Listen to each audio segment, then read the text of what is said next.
Hi everyone, welcome back to my channel.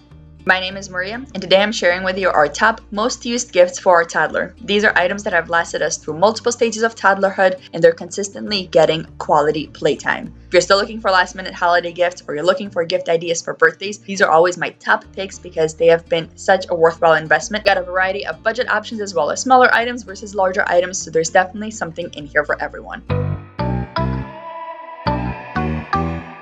This bear dress-up puzzle by Melissa and Doug hasn't been out of rotation from the day that she received it about a year ago now. She's been very interested in all the different aspects of it, and it's definitely grown with her. And first, she was simply interested in the puzzle aspect because when she was just entering toddlerhood, she was very interested in figuring out different types of puzzles. As she got older, she became interested in pretend play and getting all the different items to be matching and all the different outfits together. Now she's interested in understanding the emotions that the bears might be having and how those emotions, like being sleepy, might relate to the outfit that they have, like wearing a PJ. A quick tip is to actually add little colored dots on the backs of the outfits and each of the bears and the little slots where you store everything so that the child can color match and sort everything properly. But now you see a lot of them are missing because we have memorized where everything goes, and Stella is really great about putting everything back. At 2.5, we have entered a very interesting stage where now we're not only very fascinated by matching and figuring out which outfits go together, but also trying to mix and match the different outfits, as she's definitely become even more interested in self-dressing and dressing others. Definitely a simple gift that's grown with us and is going to continue to stick around for quite a while. A larger item, and one that is definitely an investment that's been around with us since she turned 1, is the nugget. Doesn't necessarily have to be the nugget, but any kind of play structure that allows your child to climb. The nugget in particular, it does have this cover that you can take off so you can easily wash it and get it back on in case of any spills or stains or it just getting dirty. When we're not using it for climbing, we do just have it set up as a little couch in our reading area, but we are able to make a lot of different structures with it. This was really great when she was just developing her walking and her crawling skills, so she had different ways to encourage her to move around, and we do use it a lot in the colder and wetter months. It's also a great way to discover different types of activities, something like sitting up and seeing how all the different items roll, how cubes might not roll off but balls do roll off. The nugget or any kind of climbing structure is great for the child who's very interested in gross motor skills but maybe not as interested in some kind of shelf work. It's great to combine the two together, like this kind of obstacle course that we did with also item to picture matching. That way they're really getting their energy out in a way that they're interested in, but you're also placing a different spin on the kind of activity that typically requires them to sit down and be still. We've also been recently combining it with these stepping stones, which is definitely a more budget-friendly version for incorporating some kind of gross motor activities in the house. These ones I chose in particular because you're able to stack them so you can get different heights, which is especially great for the child who's interested in learning how to walk up and down the stairs. They've also got different textures, which makes them a really interesting sensory experience. And again, we like to combine them together for different obstacle courses, which gives us even more additional playtime with the nugget and all of our other activities that we combine together with it. Gross motor skill development is such an integral part of toddlerhood, so this is definitely something that, again, will grow with your child. And if you get a little bit creative, you can definitely get a lot of use out of both of these items. Another larger and investment piece that has gotten daily use from us is our easel. I went with this one from Melissa and Doug because it had a lot more storage on the bottom than the IKEA version. That way we're able to easily put all of our paint or our crayons or whatever we're working with here. Like most easels, it does come with the whiteboard on one side where you can also put a roll of paper on top to use with any kind of medium you'd like.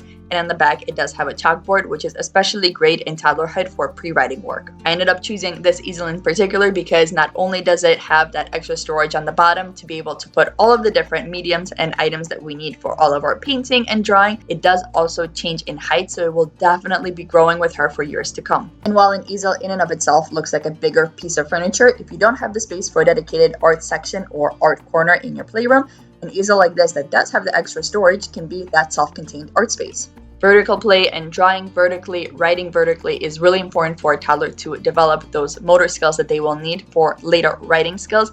So whether you get a larger easel or a smaller one, it's definitely something to consider. Back to a smaller option, these creative stones by Haba have received a lot more love than our classic building block, and they've become especially of interest after about the age of 2. We use these blocks not only for building, but also color matching, color gradation, lining things up from smaller to larger. It's one simple item that has allowed for a lot of different play opportunities. Their unique design allows for a lot lot more creativity and a lot more interesting creative play with the blocks just for building.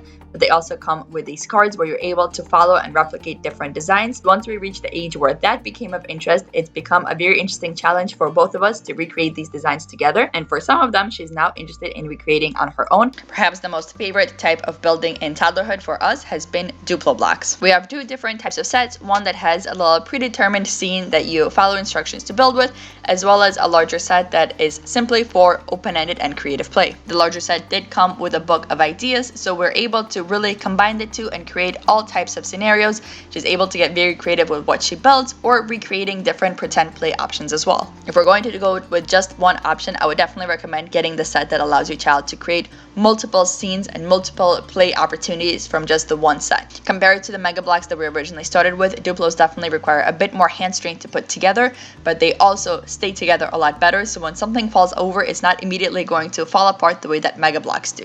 So the combination of complete open-ended and creative play, as well as some guidance that is available for seeing what is possible, has really allowed for a vast amount of playtime with our Duplo set. And out of all of the items that we have for building, this is definitely an absolute favorite and something that is never out of rotation in our house, and something that I recommend every family take a look at. To another larger item, but one that gets used multiple times a day, every single day, is our pretend play kitchen that is also used as a functional kitchen. I've made a couple of videos on how we did this and everything we learned about making the functional kitchen, so I'll link those for you as well.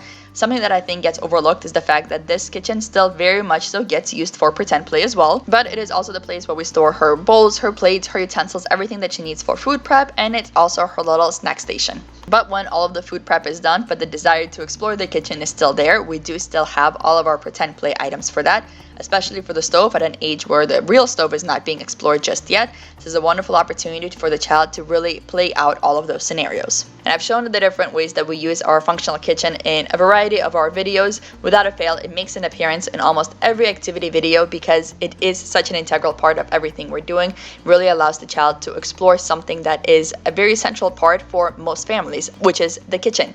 An opportunity for them to prepare a snack, wash their fruits, wash their hands. So if you're looking to invest in one larger item for any kind of holiday, I definitely recommend taking a look at what pretend play kitchen would fit your space and your budget, and how you might be able to make it into a functional kitchen. And for a child 2 or older, we can look into board games. Yes, there's board games that toddlers can take part in as well. One of our favorites so far has been this First Orchard game by Haba. We love that it's a cooperative game, so we're working together towards a common goal of getting all of the fruits off of the orchard and into our basket before the little bird gets all the way to the end. So we're still working on taking turns, color matching, counting, but we're doing this together instead of competing against each other. And the great thing about the First Orchard game is all the pieces are made specifically for toddlerhood, so they're all large enough to be safely played with from as young as 2 years of age. Another item that has finally become of interest is our magnet tiles. Now that we have entered later toddlerhood, they're actually of interest for the true purpose of building.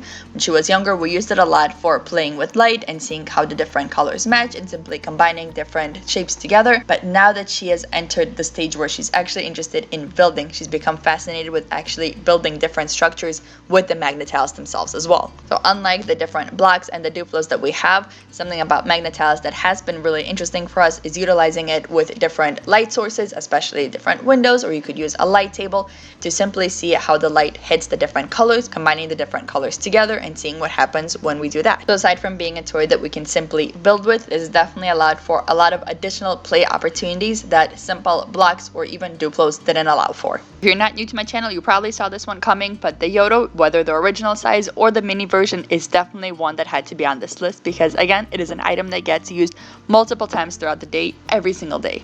The Yoto player is a simple screen-free way for kids to listen to music independently, and it's great for toddlerhood because it's very simple to figure out and navigate. You simply have to rotate or press the buttons to get through the different songs.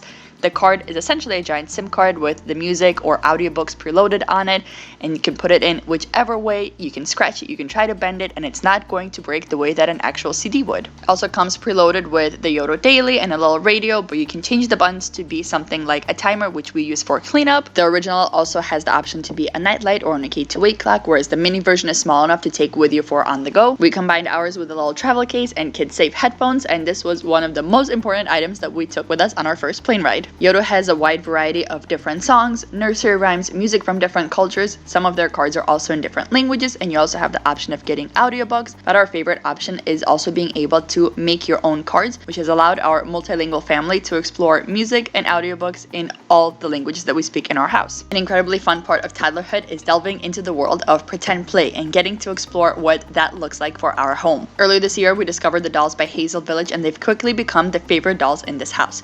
We do still have all of our other dolls that we've collected up until this point, but the soft and cuddly friends from Hazel Village have definitely stolen everyone's heart here. They're ethically made, handmade dolls with a wide variety of options, whether your child prefers to play with little animal dolls or a doll that's going to look more like them. These are some of our favorite accessories to add to our dolls. There's a little high chair that also becomes a swing, which Stella thinks is a playground swing, as well as the stroller that can also become a little bassinet. The stroller folds nice and compact, so it's been great to take with us when we travel by car. Pretend play is a very important aspect of toddlerhood. It's a way for children to really process what's happening to them throughout the day, and a way for them to recreate different scenarios that they're trying to understand better. I also encourage you to take that pretend play outside, because that just adds an additional element of interest for the child. And while some accessories like a chair or a stroller are definitely going to enhance the kind of pretend play that your child has, leave enough opportunity for your child to get creative with what they already have in their pretend play. And 2 bonus ideas for the families that travel: this LCD writing tablet is a great compact way to do a lot of different activities.